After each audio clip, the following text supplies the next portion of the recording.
जय हिंद दोस्तों, स्वागत है आप सभी का आपके अपने परिवार आदित्य रंजन टॉक्स में। आज की वीडियो बहुत ही खतरनाक होने वाली है क्योंकि आज के जो आंकड़े हैं ना वो आपको एकदम चौंका करके रख देंगे। जब पहली बार मेरे सामने भी आरटीआई का ये रिप्लाई आया तो मैं एकदम स्तब्ध रह गया कि यार ऐसा भी है क्या? क्या भारत में बेरोजगारी इतनी ज्यादा है? हम बात कर रहे हैं अभी आपके दो पेपर को लेकर के। अभी दो गवर्नमेंट एग्जाम्स के फॉर्म भरे गए, एक एसएससी सीजीएल और दूसरा एमटीएस, और सिर्फ इन दो परीक्षाओं ने करोड़ों से ऊपर के फॉर्म में जो एप्लीकेशन फॉर्म भरे गए। आप सोचिए इस बार के लोग कहते हैं सरकारी नौकरी ही सब कुछ नहीं होता है, प्राइवेट जॉब है, उसके बाद में अपना खुद का स्टार्टअप है। तो ये करोड़ों युवा आ कहां से रहे हैं, ये फॉर्म भर कहां से रहे हैं? एक सीट के लिए इतना ज्यादा कंपटीशन।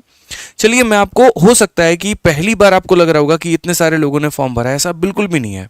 मैं थोड़ा इसका पीछे का इतिहास उठाता हूं और पिछले कुछ समय से बेरोजगारी का दर जो है किस तरीके से बढ़ रहा है मैं आपको वो दिखाता हूं। सीजल की अगर हम बात करें तो 2020 में जब 7,000 वैकेंसी थी तब 21 लाख लोगों ने फॉर्म अप्लाई किया था। 2021 में जब 7,500 वैकेंसी हुई तो 20 लाख लोगों ने फॉर्म अप्लाई किया। 22 में जब 36,000 वैकेंसी आई थी, जो कि सीजल के इतिहास में सबसे बड़ी वैकेंसी मानी जा रही थी, तब उस समय लगभग 35 लाख लोगों ने फॉर्म अप्लाई किया था। और अभी 2024 की अगर हम बात करें तो यहां पर 17,000, जो कि जस्ट उसकी आधी वैकेंसी है, लेकिन फिर भी एप्लीकेंट्स की संख्या जो है वो बहुत ज्यादा है। पिछले कुछ समय से अगर आप ये आंकड़े देखते जाएंगे तो आपको दिखेगा कि लोगों के जो फॉर्म भरने के रेट है वो किस तरीके से बढ़ रहे हैं, कितने ज्यादा लोग सरकारी नौकरी की तरफ मूव कर रहे हैं। क्यों मूव कर रहे हैं? क्या ये चिंता का विषय नहीं है? क्या ये सरकार को सोचने की बात नहीं है? क्या उनकी वैकेंसीज कम हो रही है या फिर और डिपार्टमेंट में नौकरियां नहीं बची हैं? अगर हम उसी तरीके से बात करें एमटीएस को लेकर के, जो कि सिर्फ 10वीं लेवल पर यह बहाली निकलती है। अगर आप 10वीं क्लास पास कर रहे हैं तो आप आराम से ये सरकारी नौकरी भर सकते हैं। और वहां पर पिछले कुछ समय के अंदर में आप देखिए तो इस बार 57 लाख बच्चों ने फॉर्म भरा है। अगर हम इस 57 लाख और यहां पर के 36 लाख को मिला दे तो लगभग 1 करोड़ युवाओं ने मात्र यहां पर एसएससी के इन दो फॉर्म को भरा है। आपको लग रहा होगा कि यार इसमें मेरी एक नौकरी क्या पक्की हो पाएगी, क्या एक सीट पक्की हो पाएगी? तो देखिए, दो बातें हैं, दो पक्ष हैं।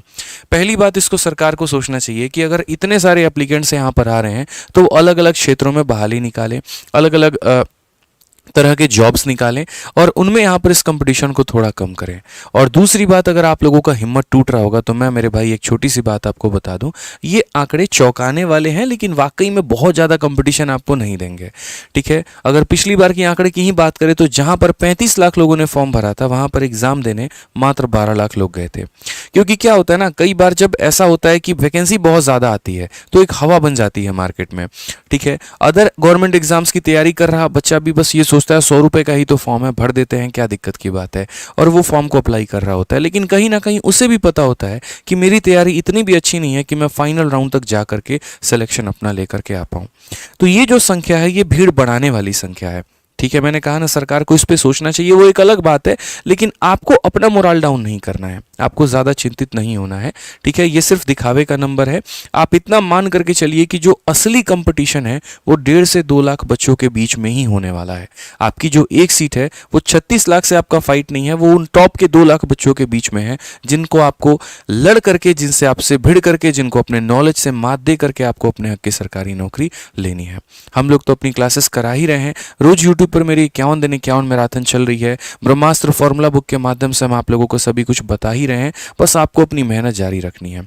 और मेरे भाई, चाहे ये 35 लाख की भीड़ हो या 1 करोड़ की भीड़ हो, इसको देख करके डरना नहीं है। आपको अपने पोटेंशियल के ऊपर में पूरा विश्वास रखना, अपनी मेहनत पर विश्वास रखना है और आगे बढ़ना है। ठीक है, बाकी अगर और भी कोई डाउट है आप लोगों का तो वीडियो के कमेंट बॉक्स में जरूर बताइएगा, और आपने डरना नहीं है, इस बात को ध्यान रखिएगा। धन्यवाद।